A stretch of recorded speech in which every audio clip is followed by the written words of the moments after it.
کې نجات پیدا کړی. دوم دا چې افغانستان په دې 5 کلو کې الحمدلله امن. 3 minutes.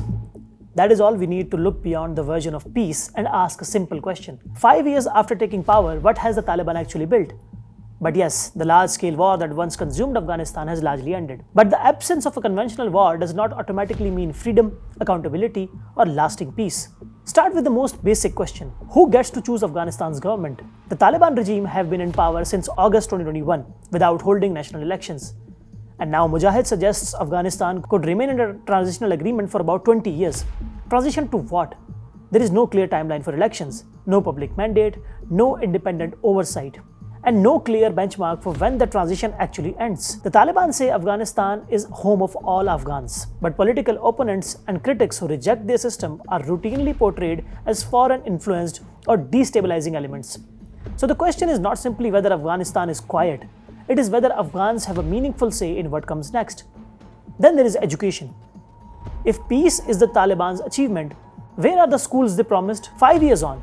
Millions of Afghan girls remain excluded from secondary and higher education. UNESCO says 2.4 million Afghan girls remain barred from secondary education. Afghanistan remains the only country in the world where girls and women are formally prohibited from secondary and higher education. And women's exclusion does not stop at the classroom. Their employment, movement, and participation in the public life all have been severely restricted. The Taliban frequently invoke Islamic concepts when explaining their authority and policies. But religious language cannot, by itself, answer questions about rights, representation, and accountability. Then look at the media. Mujahid defends Afghanistan media environment by comparing it with other countries. But that does not answer the critical question. Can journalists operate independently and criticize those in power without fear? Afghanistan's journalists continue to face censorship, restrictions, and detention. And when dissent is treated as a security problem, independent journalism becomes increasingly difficult. Then there is accountability. Even something as basic as a transparent public budget remains difficult to establish. Mujahid has argued that transparency could potentially help foreign actors obstruct Afghanistan. But if public finances cannot be openly scrutinized, who holds those making decisions accountable?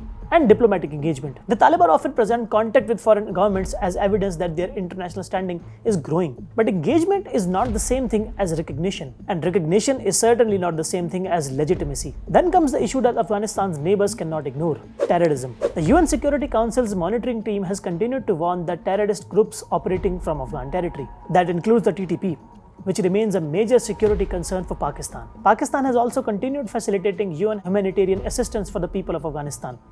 That humanitarian responsibility should never be mistaken for acceptance of the Taliban's political model. So yes, Afghanistan may be quieter, but peace is more than just the absence of fighting. It is the presence of rights. It is the ability to choose your government. It is access to education. It is freedom to speak. It is accountability for those in power. And it is security not only for the regime, but for ordinary Afghans and its neighbors.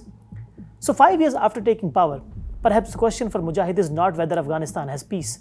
Perhaps it is this: what kind of peace it is? Because a country can be quiet without being free. A government can control a country without having a popular mandate. And stability built on exclusion, secrecy, and coercion may look like peace. But it still leaves one question unanswered: peace for whom?